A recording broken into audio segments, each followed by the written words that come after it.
Thank you AG1 for sponsoring this video. Good morning and welcome back to my journey attempting to cross Latvia on my unicycle along the Baltic Forest Trail. It is day 10. Today's very exciting. Today I ride into Riga.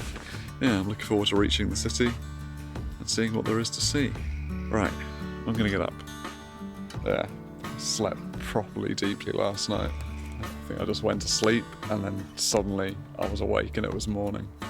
I've just been wandering around a little bit and I can tell that my knee is still not great. So I've definitely done something to it.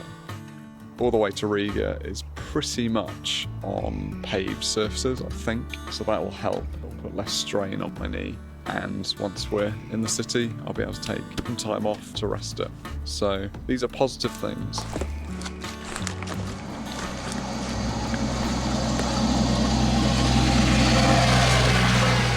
I think I've got around 35 kilometers to ride today, and if it's all on paved surfaces like this, then I should be able to do that in no time, providing that my knee continues to let me cycle.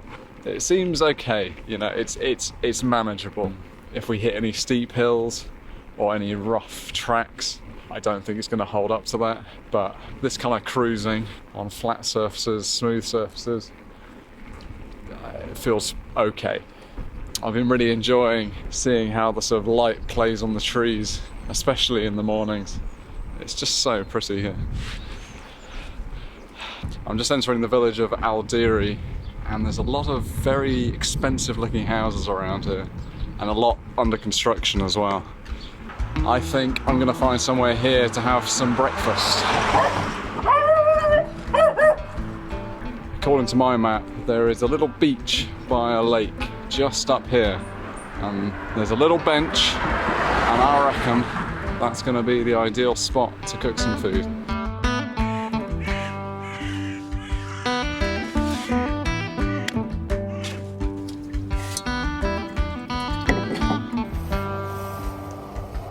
You may have noticed that my diet hasn't been all that varied during this trip. This was mainly due to my unicycle's limited carrying capacity.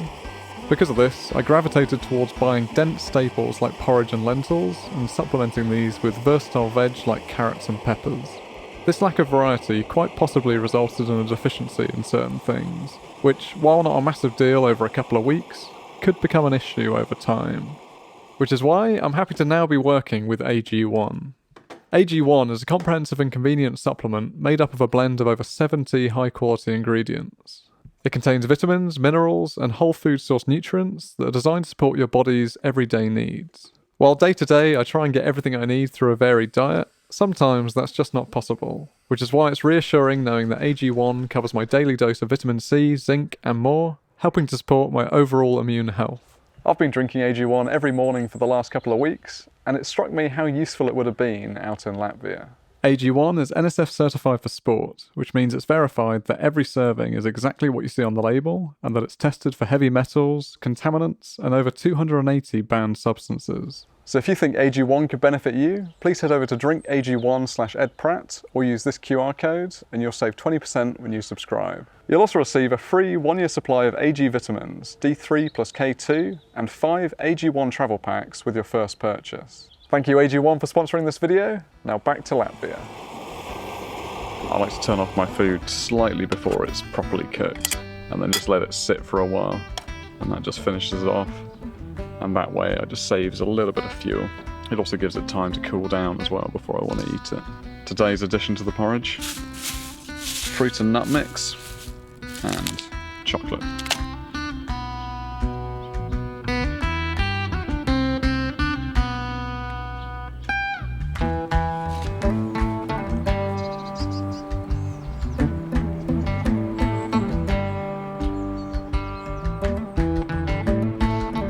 It's a beautiful lake, and pleasantly I'm going to be following it just around the southern shore for the next few kilometers.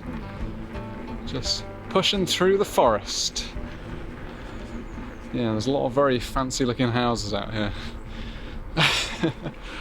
This one's fun.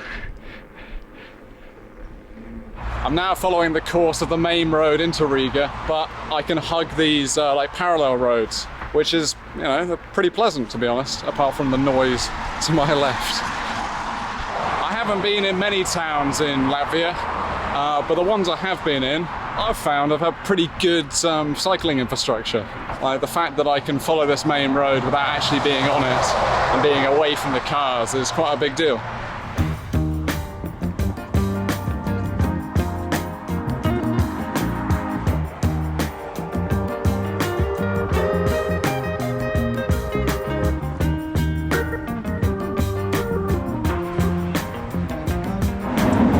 Is this? 80 cents. 80. That's it. Thank you.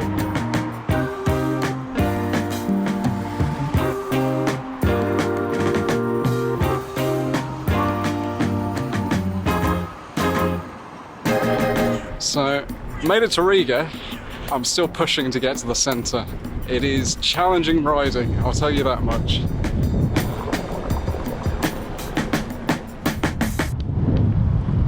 Go, lady. Unicycling through cities is always slightly touch and go, but I managed to navigate to the centre without too much incident.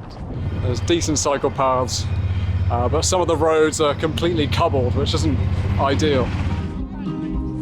Hearing music coming from Freedom Square, I pushed towards it to find out what was going on.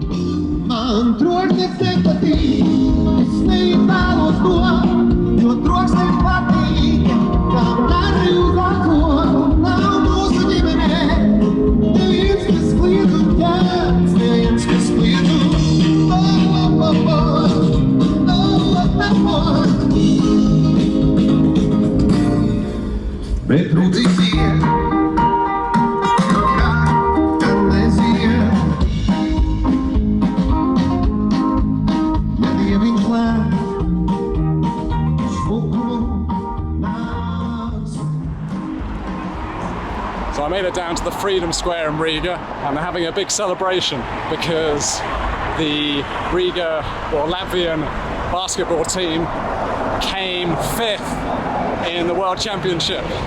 I'm now making my way a little bit away from the centre to where I'm staying in Riga, and I'm very much looking forward to having a wash. I don't know why I'm so grubby. It's only been 3 days since I last washed, but I just feel filthy.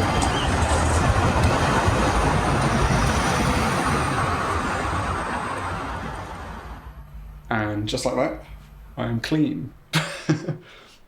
So I'm staying in a lady called Mara's apartment. I'm staying here with her 2 cats. This is the brave cat. A dog, hello. Hello. And this is the scaredy cat over here. Yeah, I haven't been able to stroke this one yet, but it just keeps running away from me. It's taken me 10 days to get from the border to Riga. I'll take a couple of days off here in the centre, and then we'll make the push towards Lithuania. That's the end point of this ride. So I'm over halfway, which is very exciting. I've got no idea what the trail is going to be like the other side of the city, but we will find out. And then later tonight, another cycle tourer is turning up, but well, you'll learn more about him later.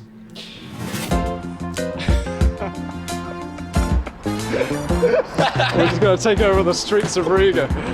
Let's do it! So this is Silvan, and for the last few months, he'd been making his way across Europe on his 36-inch touring unicycle. So my goal is to go from France to Estonia. At the moment, I've been doing a first section from my hometown, Le Mans, all the way to Hamburg, only on unicycling. Then I took a train to Linz. I've been unicycling on an EV6 from Linz to Vienna. And then the next part was from Poland all the way to Riga, following the seacoast. It's always fun seeing the different takes on the problem of how to pack large amounts of gear onto one wheel, and Silvan's colourful rig was no exception. As his unicycle was loosely based on my own world touring uni, I was very curious to learn about the design choices he'd made preparing it for the trip. So then we had like this kind of flap.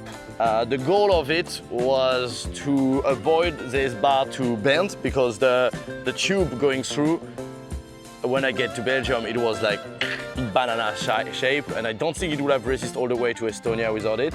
If you'd like to see the full video of Sylvan talking about how exactly he made his rig, I've uploaded a Patreon exclusive video of him explaining all the little details. And spoiler alert, one of his main components is actually 3D printed, which when I found out, absolutely blew my mind.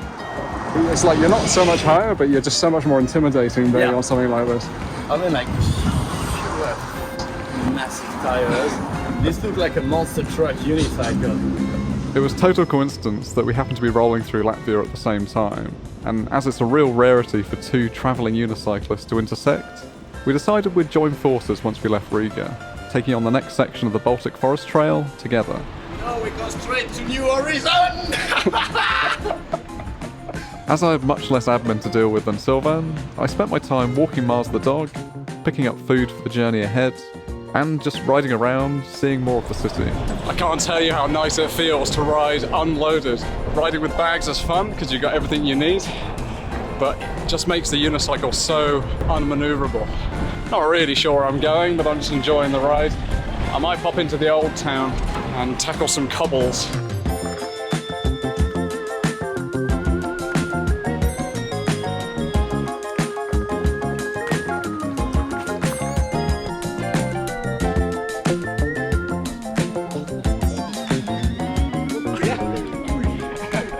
My time off the trail was a healthy change, and my knee niggle seemed to have all but disappeared. I mean, it'll be a real test once I'm loaded back up and on the trail, but no complaints, just around town.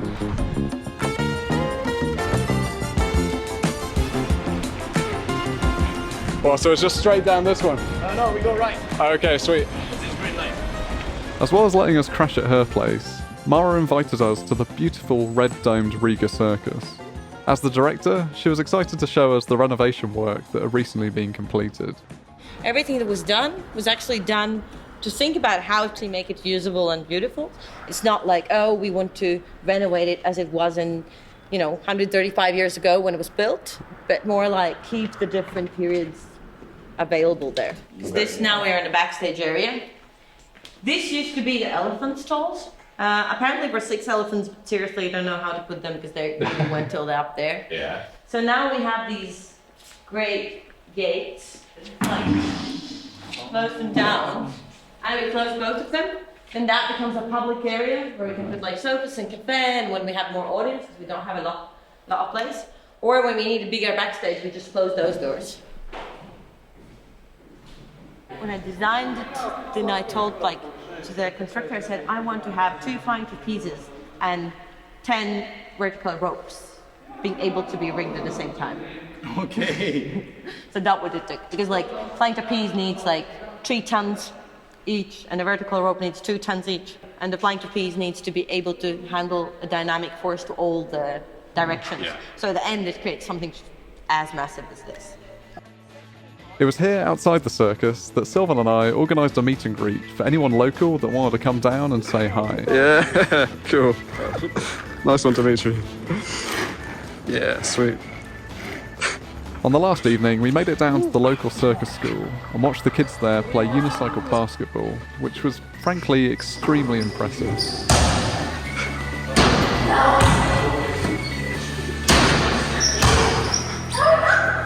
And that's about it for my time in the capital. The next morning, Sylvan and I would be packing up our unicycles and heading west towards Koldiga. But to see how we get on, navigating the differences in speed due to our different wheel sizes, and tackling the lumps and bumps of the forest trail, well, you'll just have to tune in next time. Thanks, man. Or indeed, if you're impatient, you can sign up to my Patreon and watch the next episode right now. The choice is yours. Goodbye.